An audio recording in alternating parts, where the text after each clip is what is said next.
ছোট্ট গ্রামের শেষ প্রান্তে বাস করত মালতী আর তার দুই ছোট্ট নাতি নাতনি। বয়স হয়ে যাওয়ার কারণে মালতী কোনো কিছুই করতে পারত না, তাই তার দুই নাতি নাতনি চুনোপুটি মিলেই সমস্ত কাজ করত, সংসারের সমস্ত কাজ। একদিন তারা তাই জ্বালানির খোঁজ করতে করতে চলে গেল গভীর জঙ্গলের মধ্যে।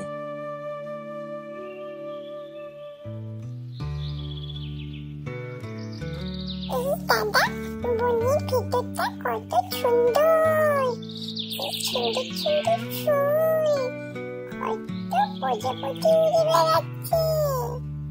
দাদা দাদা, আমাকে একটা প্রজাপতি ধরে এনে দে না। তুই প্রজাপতি নিবি? তাহলে দাঁড়া, তুই এখানে একটু চুপটি করে দাঁড়িয়ে থাক, আমি তোর জন্য একটা প্রজাপতি এনে দিচ্ছি ধরে। চুপটি করে দাঁড়িয়ে থাক কিন্তু।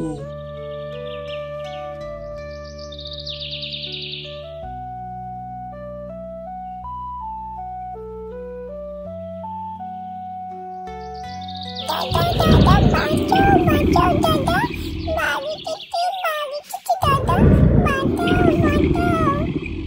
দায়া পুতি, ভয় পাস না, আমি তো আছি। দায়া, কি করা যায় ভাবছি, তুই একটু দায়া, চুপটি করে দায়া, আমাকে ভাবতে দে। তোদের তো প্রচুর সাহস, তোরা কারা? আমার এখানে আসার তোদের সাহস কি করে হলো? বল, এখানে কেন এসেছিস? ভুল হয়ে গেছে বাঘ মামা, আমাদের বড় ভুল হয়ে গেছে। আমরা আর কখনো এখানে আসবো না। আমাদের আজকের মতো ছেড়ে দাও বাঘ মামা, আমাদের আজকের মতো ছেড়ে দাও। আমরা এক্ষুনি চলে যাবো এখান থেকে, আমাদের ছেড়ে দাও। আসার প্রশ্নটাই আসছে কোথা থেকে? আমি তো তোদের যেতে দিলে তবেই না আবার তোরা আসবি। আমার পেটের খিদাটা এখন আমি তোদের দুজনের ঘাড় মোটকে খেয়ে মেটাবো।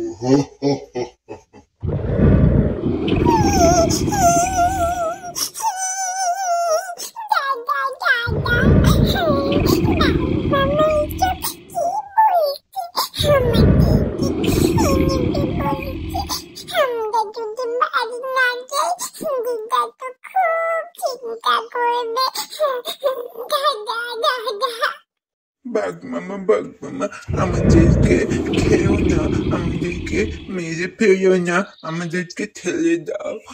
আজ অনেকদিন পরে আমার বয়স্ক দিদাটা পিঠে খাবে বলেছে, তাই আমরা এখানে জ্বালানির জন্য চলে এসেছি। আমরা আর কোনোদিনও এখানে আসবো না, আমাদেরকে মেরো না, আমাদেরকে ঠেলে দাও।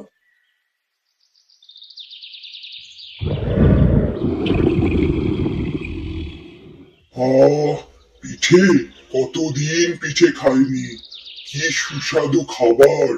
ঠিক আছে, একটা শর্তে আমি তোদের দুজনকে ছাড়তে পারি। তোদেরকে আগে আমাকে পিঠে খাওয়াতে হবে। কি কি লাগবে বল, আমি এনে দিচ্ছি। তারপরে আমি নিজেই তোদেরকে তোদের বাড়ি পৌঁছে দিয়ে আসবো। ঠিক আছে বাঘ মামা, তাই হবে। তো আমরা তোমাকে পিঠে করে খাওয়াবো, তুমি কিন্তু আমাদের মেরো না, আমাদের বাড়ি যেতে দিও। তারপর চুনোপুটি বাঘের সঙ্গে বাঘের গুহাতে গেল এবং তারা পিঠে তৈরি করে বাঘকে মন ভরে পিঠে খাওয়ালো এবং বাঘও তাতে ভীষণ খুশি হলো। খুশি হয়ে বাঘ তার কথা মতো চুনোপুটিকে নিজের পিঠে চড়িয়ে তার বাড়ি পৌঁছে দিয়ে এলো।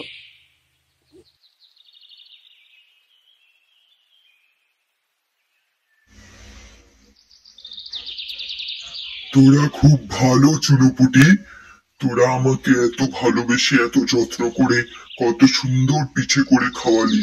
তাই তোদের একটা কথা বলি, তোরা যদি কখনো কোনো বিপদে পড়িস, তোদের যদি কখনো জঙ্গলে গিয়ে কোনো কিছু দরকার হয়, আমাকে শুধু একবার বাঘ মামা বলে ডাকিস, আমি চলে আসবো। কেমন? এখন আসি, তোরা ভালো থাকিস।